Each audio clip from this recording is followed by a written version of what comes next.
Hi everybody. More of the same videos in the same shirt and the same hair.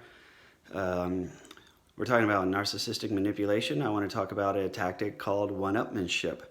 This is something that is a classic narcissist strategy, and it is exactly what it sounds like. Whenever anything that you do, they can do better. More importantly, though, something else that they do is the things that you do poorly, then they come in and they do it quote unquote flawlessly, and then they make you feel like the asshole because it's not something you're good at and that you should definitely be better at. Even if it's something that you're actually really good, actually normally okay doing, they're gonna make you feel terrible. A good example was my narcissist. When I was married to her, Saturday morning would come around, she'd roll over, she'd be like, "You want to make breakfast?" No, I don't want to make breakfast. Because you never like what I cook. No, I mean, all I'm saying is just cook the eggs like you always cook them, like you normally cook them. Don't do anything weird, drastic, or different. Yes, and I don't do anything weird, drastic, or different. I mean, sometimes I do, I toy around, but no, I mean, I'm not going to eat it. And so sure enough, it becomes a pain point. I'm like, fine, F it, get out of bed, go cook, the scrambled eggs.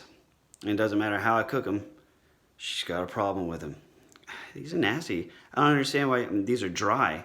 You always make, you used to make them nice and moist and like perfect, and now these are dry. Okay, so the next time I make them moist, and she'll be like, "These are undercooked. These are raw." No, they're not. I mean, I'm eating the same fucking eggs you are.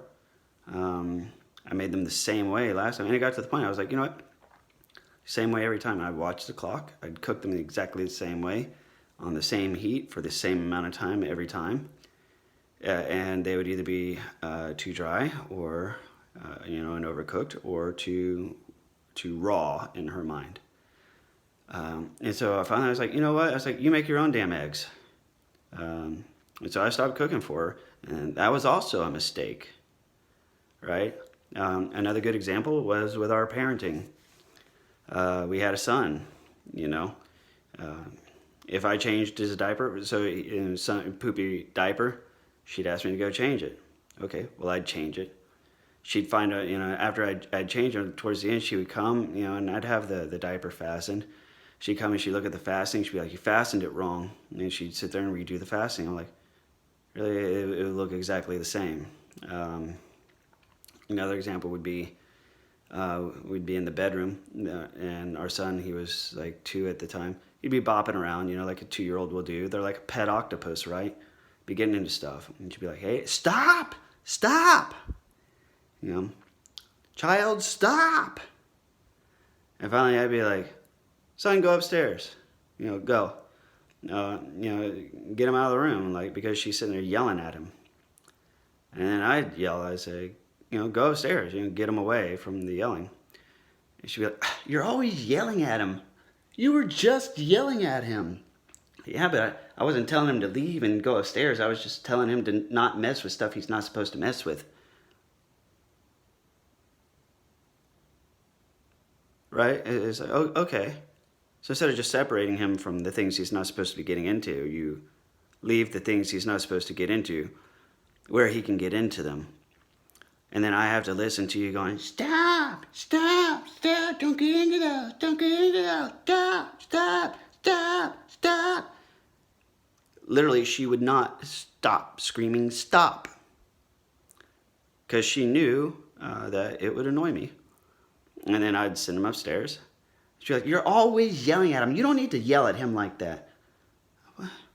So, in the case when you're a co-parent with a narcissist, they're going to always one-up you on the parenting. I all the time I hear things like, "It's very clear to me why I'm the favorite parent. Hayden favors me. He doesn't like you. He thinks you're mean."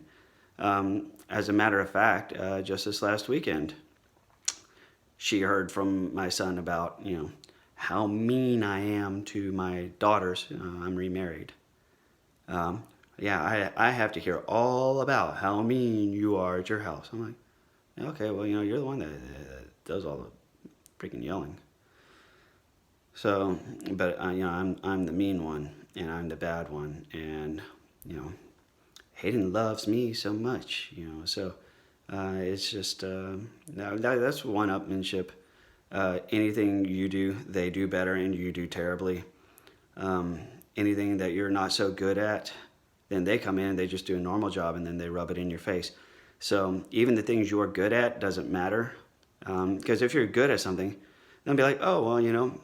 So it's something I heard all the time. It's like, I mean, you're a good provider. I'll give you that. Like, I mean, you've got a good paying job, and you're an excellent provider.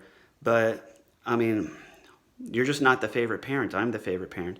And you're not that good of a father. You're not a terrible father. But, you know, you need to try to be a better parent. I mean, look at me. He loves me. He favors me way more than he favors you. And that's not healthy at all. That's not healthy for our child to favor one parent and not the other. And you need to do better because you're going to be damaging him. Wow, okay. So, anyways, that's one-upmanship. That's a little bit about my personal history, an example of one-upmanship that I experienced. Please like, comment, or share. I want to hear from you about your personal experiences of being one-up by a narcissist. I hope this video helps you. If it does help, please share it with somebody else who needs to hear it. The more of us that communicate, the more of us that share information and learn to identify these narcissistic tactics, the better off we're all going to be. And I really just want to help people, which is why this is not a monetized channel. This is not a highly produced video. I just want to get word out there. I just want to help people. I want to help you, and I want you to help others with this as well. So thank you. God bless, and we'll see you on the next video.